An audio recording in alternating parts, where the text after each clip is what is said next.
نبی پاک صلی اللہ تعالیٰ علیہ وسلم نے فرمایا میرے دو امتی قیامت کے دن اللہ کی بارگاہ میں کھڑے ہوں گے اور ان میں سے ایک عرض کرے گا یا اللہ اس میرے بھائی نے مجھ پر ظلم کیا تھا، میرے اوپر اس نے جبر کیا تھا، تو مجھے اپنا حق اس سے لے کر دیا جائے۔ تو حضور علیہ الصلوۃ والسلام فرماتے ہیں اللہ تعالیٰ اس شخص سے فرمائے گا کہ اپنے بھائی کو اس کا حق دو۔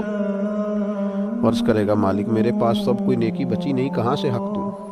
تو اب وہ جو مدعی ہے، جو دعویٰ کر رہا ہے کہ میرا حق اس سے لے کے دیا جائے، وہ عرض کرے گا مالک پھر میرے گناہ ہی اس پر ڈال دیے جائیں۔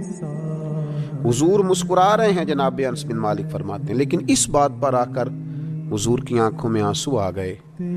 نبی کریم صلی اللہ تعالیٰ علیہ وسلم فرمانے لگے وہ بڑا ہولناک دن ہوگا قیامت کا۔ لوگ اس دن تلاش کریں گے کہ کوئی ایسا شخص ہمیں ملے، ضرورت محسوس کریں گے کہ جو ہمارا بوجھ اٹھائے۔ اب وہ شخص عرض کرتا ہے مالک میرے پاس تو کوئی نیکی نہیں ہے اور یہ کہہ رہا ہے میرے گناہ ہی اس پر ڈال دیے جائیں۔ تو نبی پاک علیہ الصلوۃ والسلام فرماتے ہیں اللہ تعالیٰ اس مدعی سے فرمائے گا ذرا سر تو اٹھا، جنت کی طرف تو دیکھ۔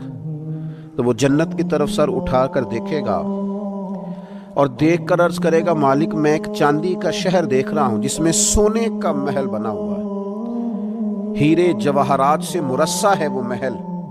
اے مالک کون اس کا مالک بنے گا، یہ کس کو ملے گا؟ تو اللہ تعالیٰ فرمائے گا جو اس کی قیمت ادا کرے۔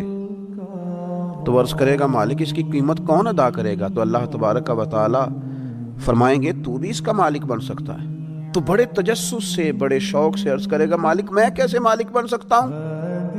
تو اللہ فرمائے گا تو اپنے بھائی کو معاف کر دے، میں تجھے اس محل کا مالک بنا دیتا ہوں۔ کر دے معاف اپنے بھائی کو، درگزر کر اپنے بھائی سے، بھول جا اس کی خطاؤں کو، کچھ دیر کے لیے چھوڑ دے جو اس نے غلطیاں کی، تو معاف کر دے اسے اور میں اس محل کا تجھے مالک بناتا ہوں۔ نبی پاک صلی اللہ تعالیٰ علیہ وسلم ارشاد فرماتے ہیں وہ فوراً عرض کرے گا مالک میں نے اپنے بھائی کو معاف کیا۔ تو اللہ تبارک و تعالیٰ ارشاد فرمائے گا اس کا ہاتھ پکڑ اور پھر اسے جنت میں ساتھ لے جا۔ گویا میں نے اسے بھی جنت دی۔ یہاں شارحین حدیث نے لکھا ہے کہ یہ جس کو کہا جا رہا ہے کہ اس کو پکڑ کے جنت میں لے جا، اگرچہ اس سے غلطیاں ہوئی لیکن بعد میں اس نے توبہ سچی کی، اس نے اللہ کی بارگاہ میں گڑ گڑا کے معافیاں مانگی، اس نے کوشش کی حق ادا کرنے کی، لیکن اگر کچھ کمیاں رہ گئیں تو چونکہ سچا تھا، ادا کرنا چاہ رہا تھا، کچھ باتوں پہ پہنچ نہ سکا، تو آج اللہ تبارک و تعالیٰ اس کی طرف سے لوگوں کو صلہ عطا کر رہا ہے۔ اللہ فرماتے ہیں اس کا ہاتھ پکڑ اور جنت میں لے جا۔ اللہ کے محبوب صلی اللہ تعالیٰ علیہ وسلم نے نتیجے کے طور پر، ریزلٹ کے طور پر یہاں ایک بات ارشاد فرمائی۔ حضور فرمانے لگے اللہ تعالیٰ سے ڈرو اور باہمی معاملات درست رکھو، اللہ تبارک و تعالیٰ قیامت کے دن مومنوں میں صلح کرائے گا، تو تم یہیں اپنے معاملات کو درست رکھو۔ اب مجھے بتائیے، ایک تو یہ نتیجہ نکلا کہ مالک کریم کتنا ہے، مہربان کتنا ہے، توبہ کرنے والے پر عطا کتنی۔